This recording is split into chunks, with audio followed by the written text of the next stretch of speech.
Okay, first community call without Colton. It's all good. We coordinated the whole agenda and stuff prior to this call. So this call, I guess we wanted to go over. We had the forum chat open. If you guys don't see it, it's in this town hall section, and then forum, and then proposal discussions.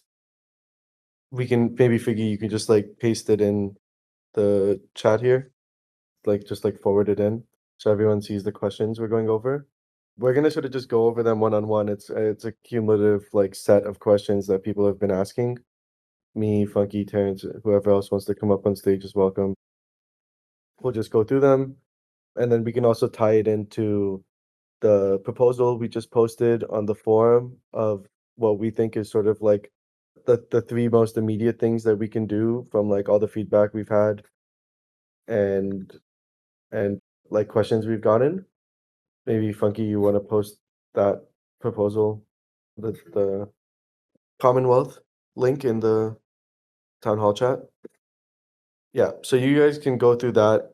We'll post it in the Discord as well, just in parallel to going through the questions. And then if anyone has questions, obviously you can just leave them in the town hall chat and we can go from there. Cool. Let me pull up the questions here. Okay, so I don't think people have them, so I'm just gonna forward the two links here. Oh, that's the wrong one. Town hall stage. Yeah.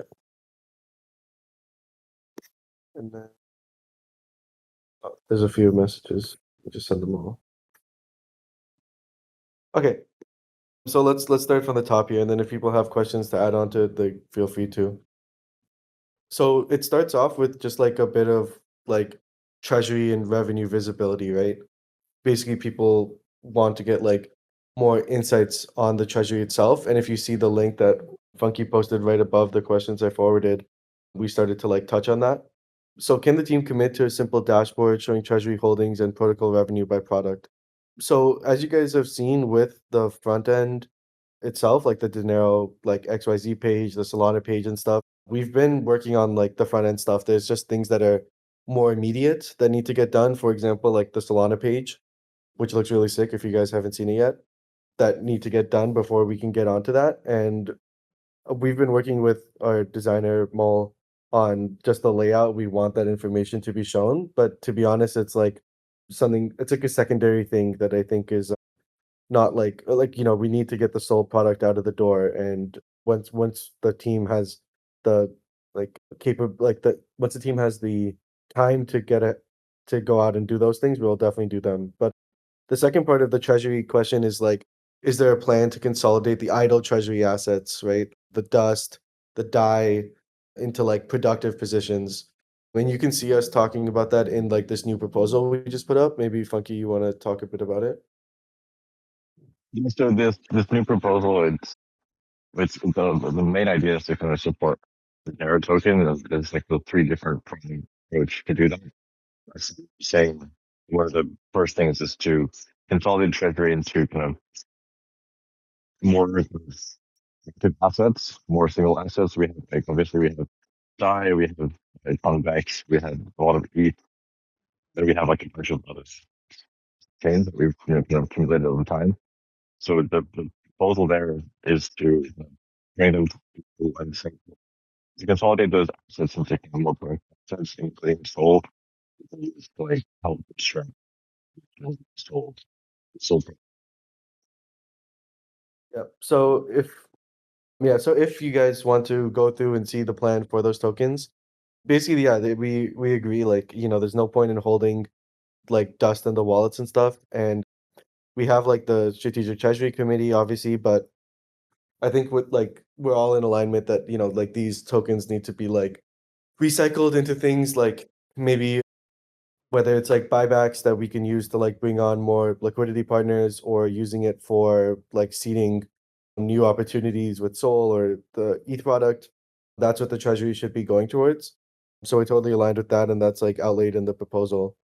The second part of it is the emissions and incentives, right? So one question everyone asks is like, is the team open to pausing Dinero emissions and or redistributing buybacks at least temporarily, right? I think that there's some emissions that are useful and there's some emissions that are not, right? So the rest of the question here is, right, like, could all the protocol revenue be redirected to PXE, PX Sol incentives? And then what would the team consider a milestone for reactivating emissions, right? So as you guys can see, like in the proposal that we have posted, yeah, if you guys can see the proposal that we posted, you can see that like we plan on pausing Dinero incentives on product, excluding S Dinero, at least for the time being. And that's because, just like in conversations with a lot of you guys, like, the S Dinero yield, whether it's like the inflationary yield or the like the buyback yield, I guess that you're getting by proxy, is like something that like the community really like holds closely and doesn't want to necessarily like give up. And I agree that it's like a really strong retention mechanism for us when we were doing the first sex push. Yeah, when we were doing the first sex push, it was something that like was in our favor, that there was like something to do like to stake the token for something other than governance, like for example, like a incentive distribution or anything like that. So Estanero is sort of one of those like products, I guess you could say, that lives in its own realm, right? That won't be included in this. But for the other products, yeah, the idea is to like stop the Dinero emissions going there, leverage the stuff that we have, in the treasury that's a liquid and locked up, for example, like the Velodrome V NFT, the remainder of the curve and convex positions, and then also just like one thing we noticed when we were looking at the data behind it is that like people are a lot more likely to deposit into something that's like 5% APY, and let's say 4% of that is coming from like APX ETH and the other 1% is in ETH, than they are to deposit in something that's like 10% yield, where it's like 4% ETH and then 6% in like Dinero emissions. If you guys sort of understand what we're saying. And like the Dinero emissions like result back in sell pressure more than people like the two biggest sellers are obviously like the seed, which is now wrapped up, and then the seed which just had its last distribution, and then also like people selling off Dinero for incentives. And both of them were like strategic for us at like a certain point. But I think now with like this proposal that's specifically focused on Dinero, this won't be like an explicit tokenomics change, but rather just like doing what the LPs are signaling to us that they prefer, right? If the yield is like exclusively in ETH, exclusively in Sol, in stable coins or something, right? It goes a lot further for us. Funky wrote that part of it. Do you want to add on to that?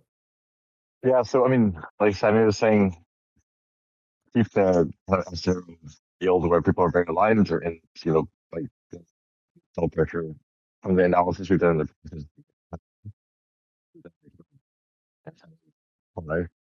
It's much more mercenary.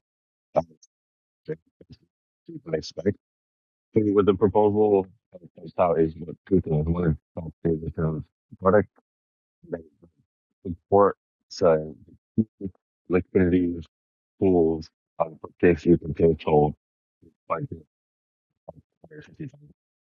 to note like this number is kind of like per month. Like the goal there is so we have like three people for KFC, like two pools and one user. They're like quite important in supporting not just the operation of KFC for liquidity, but also for like the inside. Um, and then first of all, the idea is we'll have one kind of exclusive partner for liquidity in terms of the menu. The partner we're talking to right now, we haven't unveiled yet, is much committed to putting a lot of co-incentives as well.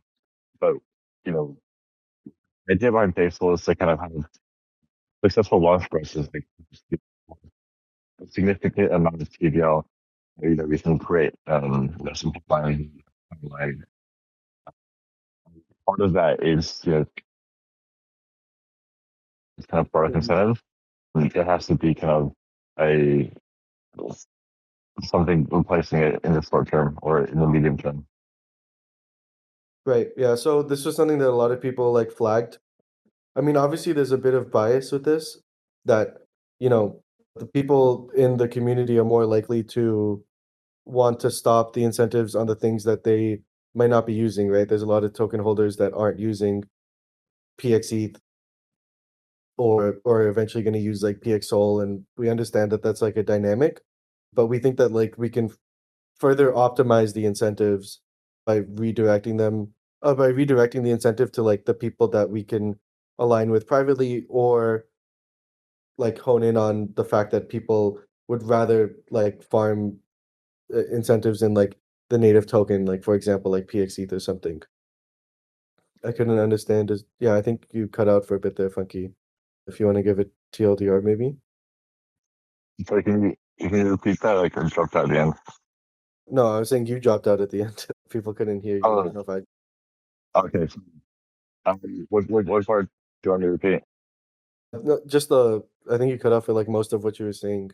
Seems like. Okay. Okay. So yeah, so there's a two. So I mean, we covered the first part of the proposal, which is kind of consolidate the kind of treasury and then use that to support Dinero token through liquidity, through third-party market makers, provide kind of general support for the token. And the two other parts are kind of more product related, like Sammy is covering.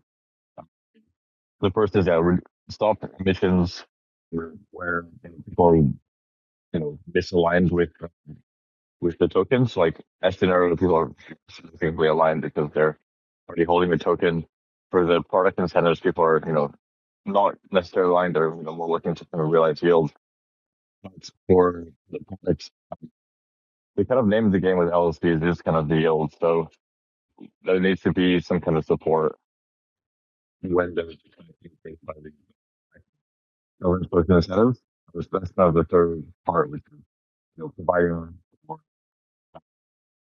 stand-in at the very minimum that we can continue maintaining safety with TVL, but also PXL. We want the idea for launch is that we kind of help with the token situation, but also with a significant amount of TVL coming in on PXL side, so that we can create or reshape the Right. So like high level, reduce like inflation and emissions as much as possible. And then if for whatever reason, like Estanero, for example, there is tokens like entering the market, it's specifically focused on like retention of potentially like new buyers coming from the Sol ecosystem or something like that. So, we pull them in with like the different sort of like marketing initiatives and distribution strategies we have for PXL, but not through, giving them the token directly. So you won't be able to like farm Dinero anymore unless you've already like entered the market by buying the token. Yeah. Buybacks. What is the team stance on TWAP buybacks from yield only versus not core treasury? If the buybacks happen, should redistribution continue or would burning be more effective? So I'll take the second half of that first. The the redistributions are valuable, but considering now that the only way you can earn dinero is through S dinero, we think that there's a lot of other strategic things that can be done with the tokens that effectively achieve the same thing as buybacks and the distribution, but done in a more efficient way, right? So if you guys can see the proposal we wrote and posted today, the way we're thinking of it, and maybe Terrence, you can talk a bit about it too, is that there's a lot of people in the behind the scenes that we've talked to, whether those are market makers, or professional liquidity providers, or just like liquid funds in general, that we can like achieve a sort of like leverage effect essentially with like the dinero that we bring back in off of the market, right? On top of the fact that there's no inflation, the buybacks will only be occurring from not freshly minted dinero that's entering the market, but rather dinero that's already existed, right? So maybe Terrence, are you on stage? Or I think Terrence might be having mic issues also. Yeah, so basically like the TLDR is that we're not gonna outline exactly who the partners are yet, but as they start to come up, like we will be like obviously more transparent with you guys on who those partners are. But for example, if those distributions are done in a way where it's like, hey, you know, the recent Dinero that just came in through the last buyback is going towards an initiative of onboarding market makers who can get us listed on X exchange, right? And then we use those tokens, sorry, and then we use those tokens to sort of expand our strategic pushes, strategic initiatives. Another thing could be like there's a liquid fund who wants to, buy Dinero and we push them to the liquid market, obviously, but we can use these tokens to sort of like we can use the buyback to sort of like introduce that liquidity to them, right? There's a bunch of different things that we can do that do not involve like us distributing the Dinero bought back to like farmers or us distributing the tokens that were bought back to people who already hold Dinero. Rather, we give them the people who hold Dinero achieve the same effect because the tokens were bought back off the open market paired with the, flat inflation and use it to bring in more strategic partners that know how to operate and improve visibility or optics of like liquid tokens in the space. So sorry guys, I can't get to the questions at the bottom. I'll get to the questions at the bottom at the end. Sol and IPX ETH narrative. Does the team plan to prioritize one growth path, Solana versus Ethereum, or continue pushing both equally? How does the team view PXO's strategic weight compared to IPX ETH? They achieve two different things, right? I think for us, Ethereum is like a safer, less volatile, maybe bet for like the long term. And I think from the conversations I've had with a lot of the community members, people are aligned with that line of thinking. But at the same time, there is like a recognition that like, there needs to be a more immediate sort of focus on there needs to be a more immediate focus on what's like the flavor of the month essentially. And the branded LSTs are sort of entering this phase where we're done launching new ones. We always had like a 6-month plan to sort of get out as many branded LSTs as we could before we focused on, doubling down on the winners or pushing new launches or anything like that, right? So with the branded LSTs now, I think like it's reached the stage where we're gonna look at it holistically and say, okay, what are the ones we want to focus on? What are the ones where partners are prioritizing us over other chains, and then put the effort towards like making our stamp there. But then in the non-EVM world, obviously like Solana, we need something more than just like an ETH LST there, because it could be something for us that like introduces us to where the users are in crypto now and disassociate us from the sort of like the crowd that is like negative on Ethereum. In terms of like the institutional stance on both, I saw Terrence, you unmuted. Maybe you want to talk about like the institutional stance on both? Yeah. You mean institutional Solana versus ETH? Yeah. Yeah. Well, originally we weren't going to go the path of building out a structured product for Solana, but like the code's all there. We have an IPX Sol. Recently, yeah, we had another bank partner that approached us to do a structured version of the Solana LST. And we're going to explore it once there is like a significant amount of demand. But to start it, we'll just have PX Sol live, APX Sol. Now we'll have some more room, hopefully, to incentivize things. No, not with Laser. This is a different asset manager, larger asset manager, actually. But yeah, similar format, exact same structure as we have with Laser. They're basically running the show. But yeah, with Solana, what we've kind of seen is that like there's less demand on the structured side for like compliant Solana products. It seems like most of that money is already operating on chain. So no like plan set in stone to chase it. But when we are ready to, we can. It's basically just like a switch we can flip. One cool thing that we'll see pretty soon is alpha leak here. We'll have PXETH, APXETH, and APX Sol like natively available within Galaxy One, which is like Galaxy's institutional front end. It's basically like the equivalent of like a Coinbase Pro.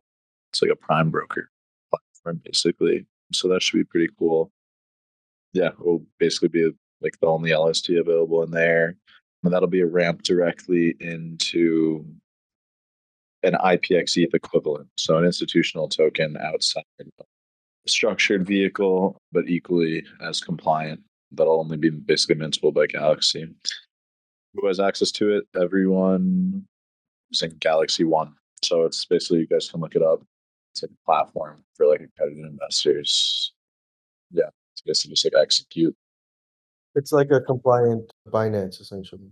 Yeah, And that's the way. if you are a, big asset manager that's looking to get exposure into crypto instead of having to go to OTC channels or anything like that, you can use this interface directly, like a virtual prime brokerage essentially. So the distribution for both of them is like really strong. Yep, and then we'll also have some other. We have another big partnership announcement that will come next week. Not going to do announcement of an announcement, but Yeah, we're also exploring like, one thing that came up a lot with like the conversations I've been having with people is that like we don't want to continue to have this like over dependence on parties that maybe necessarily aren't as focused on, bringing as much success to us as we are, right? So, the plan for like the partnerships going forward is definitely revolving around people who want to use us versus people who we want to use, right? So, one of the big things we were able to achieve with like IPX ETH, for example, is the fact that we have these rails enabled, right? And obviously we're not allowed to like solicit the fund to investors, but even though we're not allowed to solicit to the fund to investors, we are able to like put these rails in front of other bigger projects. The one that Terrence is like signaling is like, I mean, I won't talk about it too much now because we're going to announce it, but like we will be able to like leverage some of these other players in the market who want that institutional sort of angle and are able to like achieve it without the heavy lifting through something like IPXE. So more details on that will come next week. Okay, what's next? Is the team exploring PXT bill or other RWA backed products as an alternative to incentive driven growth? Could the laser partnership support a move into T-bill style offerings for non-US users? And how might this impact PXUSD's viability or longer term strategy? So I'll start on this. We've already made it very clear that doing a stablecoin would not be like the most like competitive move for us right now. And that's why we decided to do PXOL instead. We've brought this up over the past like 5 community calls maybe. And when it comes to like the T-bill strategy, we're not planning on launching a PX T-bill. I'm not sure where that came from directly, but I saw like a few people have been asking it. I think that there's like we have to like focus our, efforts on we have to focus our efforts on something that we know that we have a competitive advantage in. We do offer the best ETH product. We're about to offer the best Sol product. That's something that we can like do like proactively with the tech that we have at the moment, right? The T-bill stuff is like it's a death wish when you say like, okay, let's go against like BlackRock, for example, right? It's just like not a sustainable like alternative to what we could be doing with our time. I understand that it's like sexy narrative and stuff, but like it's just a waste of time to be honest, if we were to like say like, okay, the next like year, we're going to be focused on building this T-bill thing out. And in parallel to that, you're going to see like the biggest players in TradFi sort of come out with the equivalent, right? So we just have to like pick and choose our battles strategically as we've always done before we just like commit to something where we have no strategic edge. And that was part of the reason for like prioritizing PX Sol over doing the stablecoin because we just wouldn't be able to like have the same distribution we have with the LST products. And I can also tell you like very confidently like when looking in some of the bigger players in the space that like we have nothing against obviously, but like some of the bigger players in the space that are doing the T-bill stuff, it is like such a competitive market that I know not one single person, one single project is making money in doing this. They're all subsidizing the yield with their token. And they're all, like leveraging this sort of like narrative as like a purely like comms thing, and it's not profitable at all. Most of them were actually like extremely in the red, which is why like you'll notice a lot of them did their token like early, or they leaned on like a points campaign to sort of get it going. So yeah, I mean, I think it's a simple answer here, right? Like I don't want to compete with BlackRock. I think like we can be the BlackRock or something else, which is like staked products for like ETH and Solana and stuff. But I don't think we can compete with them directly on like a T-bill product. But the second part about moving into like a T-bill style offering, we did talk about this like not too long ago about like what internal sort of like leverage mechanism looks like against IPX ETH or IPX Sol. I think you were going to talk on that, Terrence, right? Do you mean like credit facilities? Yeah, yeah. Yeah. So I mean, that's actually not just pertinent to IPXE, but yeah, one facet of having additional reserves is that we can start to explore, yeah, credit facilities collateralized by Dinero and collateralized by PXE, largely by PXE. And then also like look to like explore offering them on the institutional side as well. There's already been a couple parties that have offered credit facilities. Nothing that you would see on chain. These would be borrows against shares, but this is something like us as like a DAO, as like a legal entity, are capable of like doing as well. And actually, then like going a step further and incorporating like these credit facilities into broader strategies. So when we talk about like T bills, there's actually one asset manager now that's exploring using IPXE as part of a broader, yeah, like mixed multi strategy that incorporates bills and has some facets of like splitting the yield from the coupon and then like basically buying back ETH. Yeah, there's a couple different things that we can do there, and a couple different things that these asset management companies can do as well. Yeah, it's not like the craziest out there idea. It's basically just borrow lending, but it's a really good thing to be able to do on the institutional side, and then opens us up for yeah these like more cohesive strategies that are like built on top of IPX So Right. So that addresses the T-bill thing. Can the team, and then let's move into like the communication stuff that came up, right? Can the team commit to a consistent Twitter slash X cadence? Example, one update per weekday. If you guys like go on our Twitter and you compare it against any of our competitors or contemporaries or anything, it's night and day.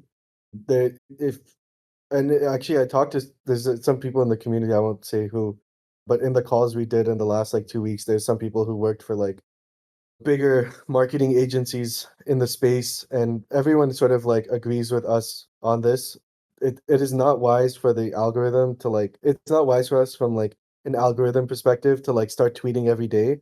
It just dilutes how much you get onto the For You page on Twitter, and it dilutes like how far like every single one of your tweets goes. If you see like the most successful accounts in the space, you'll see they have the exact same tweeting cadence that we do. It's not about that we don't have an update every single day. It's just that like we're gonna ruin our presence on Twitter if we start tweeting every day because it doesn't it doesn't do anything for you. If you're a smaller account or whatever, then sure.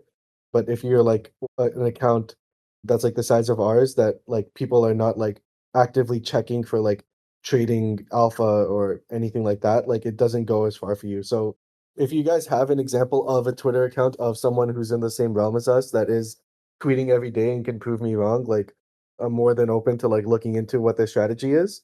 But I've talked to like at least 10 people about this, and no, tweeting every day is not good for the Twitter. Like one big announcement that, and we tweet a lot also. I'm not sure where that comes from too, right? Like we do consistently tweet about like new product updates, what we're pushing out, and we stay on top of like the timeline, and our views and impressions are like really solid. You can tell that we never botted followers. We're not running like scam like campaigns or anything like that because we just don't have to because the Twitter impressions are already good enough and better than a lot of the projects that like operate in the space already. So like I don't see why it's necessary to tweet every day if it's just gonna hurt our presence on Twitter. Any plans to run future community calls on X and Spaces to expand reach? So part of like the Twitter, part of like the marketing handoff to like the new marketing team does is thinking about this. I wouldn't say it's a strategy to like move the community call away from Discord, but it is revolving around doing more AMAs and like more Twitter strategies that aren't just tweets. So maybe for some of the future partners that we work with, getting on AMAs and doing that on Twitter so that we have like both we have presence on both platforms at the same time is more up the alley of what we're thinking. Strategic view. Has the protocol strategy been reassessed given current sentiment and market conditions? So you can see like throughout all the stuff that we've been discussing today, we've all internally worked on this proposal as a team for like the three most addressable things that we can do right now that are revolving around the market sentiment and also perhaps like flaws or inefficiencies that are getting exploited within the token. And that's live here in the town hall chat, and it'll also get posted in the Discord forum here for all you guys to look over. If not, what's the rationale? So we're not sticking to the current plan. We're proposing a lot of new things. And then the last question before the questions from today is, can the team share what success looks like from their perspective over the next 3 to 6 months? I think like without like, giving like a word salad, the path to success has like always been the same, right? Increase the revenue, diversify it, and continue to push like as much towards buybacks as possible, right? I think from like a marketing slash like market positioning standpoint, it's definitely going to be revolving around like the institutional offering as it's always been, and then using like smaller wins in the interim to sort of like maintain relevance as like a bigger push that requires more than just like a small Twitter rollout, starts to come to fruition, for example, like an IPX ETH. So, I feel like we've communicated that a lot in the past, and it's also in the new proposal on our general strategy and what we're trying to achieve with it. Right. So that's all the questions we got from this week. Hopefully the proposal that we posted today gets the, you know, addresses like a lot of these things that we talked about on the town hall stage. Anything else you'd want to add to that, Funky, before we get into the questions from today? We talked about the dashboard development, Joker. Like this, the front end team is like Okay. very occupied right now with like all of the branded LSTs and the PX Soul launch. So we had to prioritize those things before doing the dashboard. There's a lot Yeah. of product stuff that had to go out before we can get on that. But for me, nothing else. I think there's a few questions I think from like people like Bond God about like the things we have discussed today. So yeah, nothing additional from me. Okay, let's go through the questions from today. How do we plan to recover the 150K for incentives that we will spend monthly? Do you foresee that the product revenue will cover those? I think it's more of something where it's like, Banga, like I think like what you don't want to do is like a product is operate in this state of like half in, half out, where you're sort of just like in constant like survival or preservation mode when you can be more aggressive when it's warranted. And I think like that 150K, like yes, it's like an upper bound. I don't think we'll ever spend 150K in a month, but it's the same as like the last the last incentive proposal where we didn't even spend like half of it or something. But we have the flexibility to if needed and if the market can support that. And it's not all going towards, a new PXE sort of integration or a new PX Soul integration, right? A lot of it will be going towards Dinero specific initiatives, right? Those might be things that create more visibility on the token with some of the partners that we talked about like halfway through the call. Things that go really far are like, trading competitions to help with volume and stuff in that realm, right? So we shouldn't be just like focusing all the incentives on things that are like focused on the product, even though the product will like lead the narrative in the long term. But I think we can use some of the money in the treasury for like more aggressive like marketing things that are not specifically revolving around, Dinero. Because when if we were to use exclusively the Dinero in the treasury to achieve those things and not the if you imagine this 150K of incentives the same way you envision how we would leverage the 150K in Dinero or something, thing is the 150K in Dinero, if we were to put it towards some token visibility initiative like trading competition or a volume program or like, like liquidity provision, sexting, whatever it is, those are all tokens that get like instantly sold, right? And the people who like execute really well on these like token focused programs are not doing these campaigns like in their native token because it's very transactional, right? So when we do stuff like with Dinero, we recognize that it is a bit transactional, but not as transactional as that. And we never were able to like, do something like this because for every, dollar we attracted, we're paying them a dollar to do that, right? So it's just about like having the flexibility to spend that money and then using it for things that are not specifically for PX ETH or PX Sol, but rather also being able to be used for like Dinero initiatives. My main concern was to drain the treasury even faster. I do you mind if I jump in here? Like the thing though, the way I would look at the 150K is that, like, obviously, we have a treasury. The treasury, I think, we're still in a very strong position. Like, I think the treasury is about 7 million now. But then if you look at the token situation, like traditionally, most protocols will use the token to do it.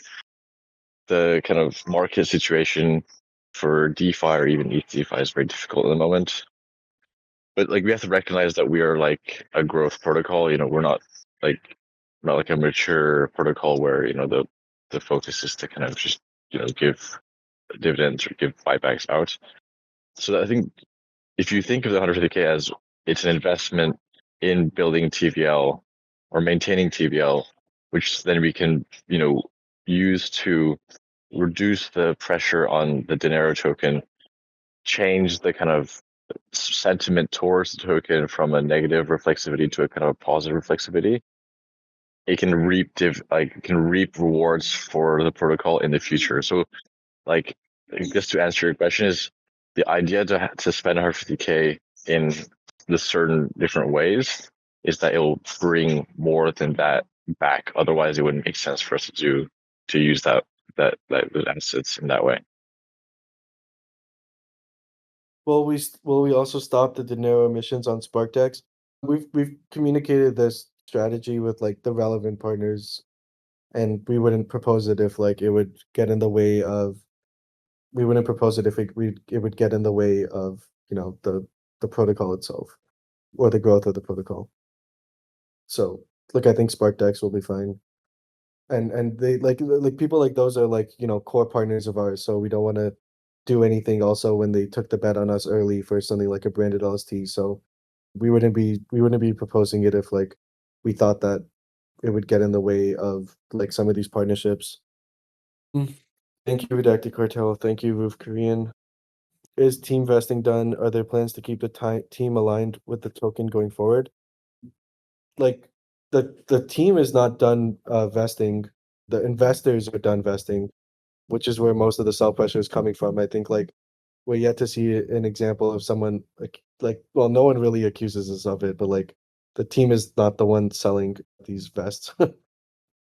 And it is I guess like the question like is the team aligned with the token going forward is like a silly question because like obviously we're all here because of the tokens and we want it to be like w- it's obviously in our best interest for the token to go up. Burn has been going down like significantly over the past like two budget proposals. We're focusing more on it being a token comp. Like I don't know what to add on to that, Strife, unless you had a more specific question. I'll let you finish typing. while you finish typing, Strife, is there a possibility to talk to someone to deposit some of the Galaxy ETH and PX ETH or whatever? Galaxy themselves do not like hold. I guess I don't know how to explain this. Maybe Terrence, you can explain. Like it's all client capital that we're interfacing with. It's not like Galaxy's. Like Galaxy doesn't have like a core ETH position on their books that they're managing. So, So what's the question? is there a possibility to talk to someone to deposit some of that Galaxy ETH and PX ETH or whatever? And it's a link It's to, client, right? yeah, it's a client. Yeah. But we're trying. Yeah. Not accusational, but just meant team salaries will eventually have Dinero as well. I'd like it. That's like I think that's the worst thing you could do, Strife. When we first started the project, the salaries were in Dinero, or I guess like in Butterfly at the time, and people like needed to live, right? Like they needed to pay their bills and stuff, and they sold the tokens. Like I don't know what to like explicitly like they weren't selling the vested tokens, but like if it was like their monthly comp, like it's just like new tokens that are entering the market that they're selling. So it's very like counterproductive to like pay the team in tokens if that's what they're expected to like use to like pay bills and stuff, right? I don't know any other crypto project that does that that's successful. So no, like definitely we won't be paying the team like the base salary in tokens, but every team member, or at least most of the team members, are like incentivized to work on the token because the majority of the compensation is done in token vests. But they can treat those token vests as upside and like view it as like long-term association and drive for the project, but are not necessarily like concerned about selling it because they need to pay bills or whatever, right? Yeah, so I can tell you from experience that like paying the team members in tokens will not like pan out well. Is the team only paid in Dinero? No, no one on the team is paid in Dinero. The team is paid in stable coins and has, different token packages with KPIs attached for whatever their relevant role is. Can you guys sustain yourself with the stables you're getting? I mean, we've been able to stick around and continue posting proposals and continue launching, pivoting from like an ohm fork into like this institutional ETH product with the stables we've been getting, and the burn has been going down over the past few proposals. So we've been doing fine. I guess like these questions are stemming from Colton leaving, right? That's what I assume. Like that's a very different like situation. I'm not gonna like say that much about like Ave or whatever, but like, if he just started a family, he needed like health insurance and stuff that like we're not in the position to like provide. It's like a much bigger organization, obviously, like people come and people go like for all kinds of different reasons, whether it's like a new opportunity or it wasn't a fit or they like needed something else in their life. Like it's no hard feelings with Colton. Like we're still very close with him, and like it wasn't a situation of him leaving because he wasn't getting paid in Dinero or something. What about using PXE to borrow Curve USD? I sent this message in the speculator chat. If it got buried, I'll try and pull it up and send it after on just like the For whole for lending. for Curve USD specifically, we have talked to Curve about this. It's quite difficult to get listed. You need to be quite like in bed with Curve. That's why Frax got listed, etc. And you need quite a large liquidity position on Curve, which is kind of why Steph and previously Stake Fraxi were there first. But there should be a new lending market being opened soon.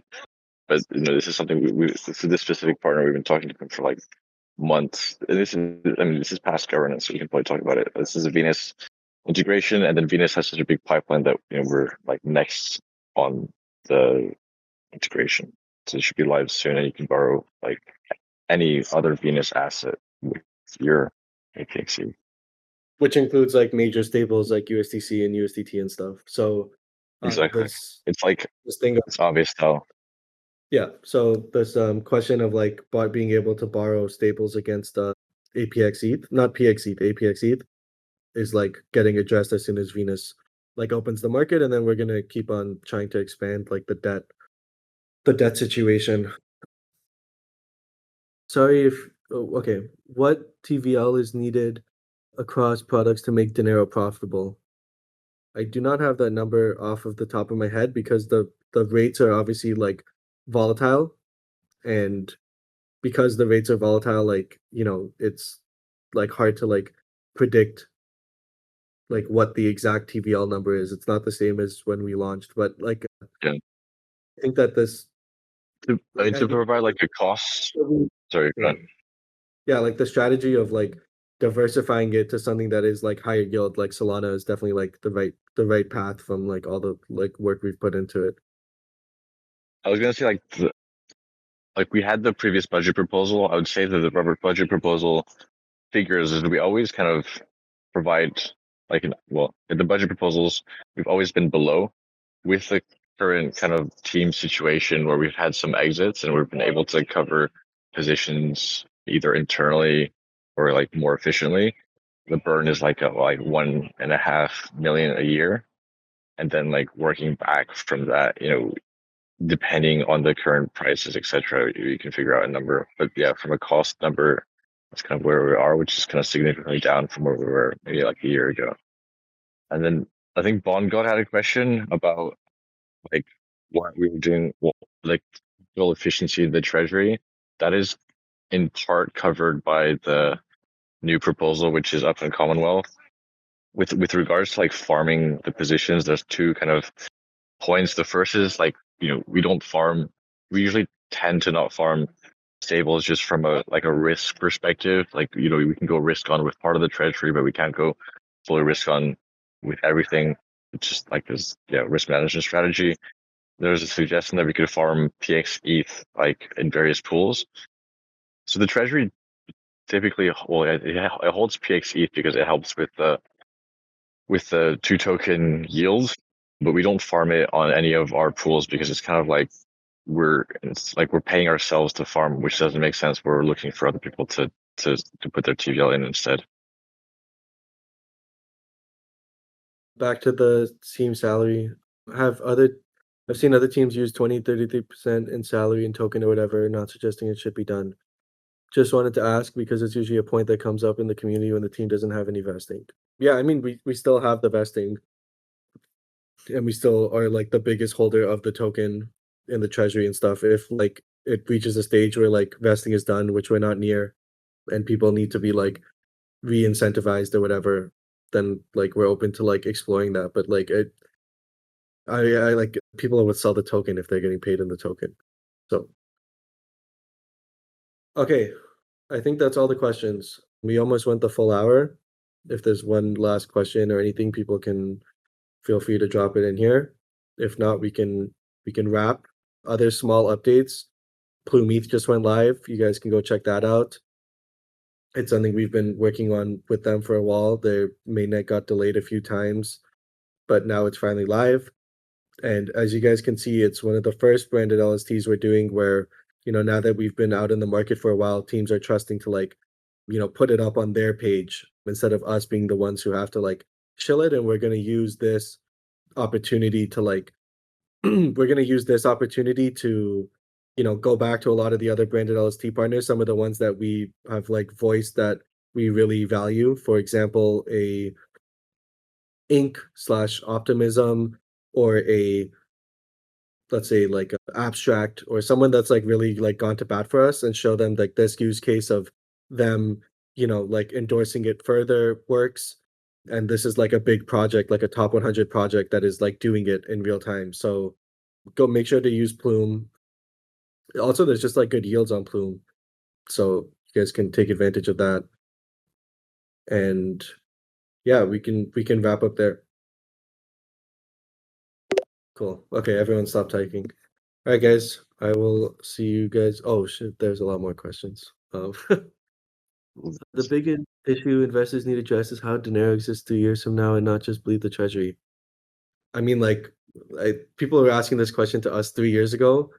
We take like the cards that are dealt to us and build on top of those things. and like we've been able to like pivot out of shit that's like much worse than like the situation we're in now. So like I don't think this is like an issue for most people, but you can see the proposal fish, and you can see like what we're doing in the immediate term to like fix the issues. And the general thesis we've been pushing for this whole time is that I think we're the best project in crypto to be positioned for if you believe that there will be like a wave of institutions looking for yield or carry on assets like an ETH or a SOL. Like stuff like that doesn't happen overnight and does have to happen on like a multi-year time frame. So yeah. Okay. I think the rest are just people saying responding to the stuff we put out there. Cool. I will wrap it up there. Thank you all for coming, and we'll see you on the next one. Who says? Good weekend.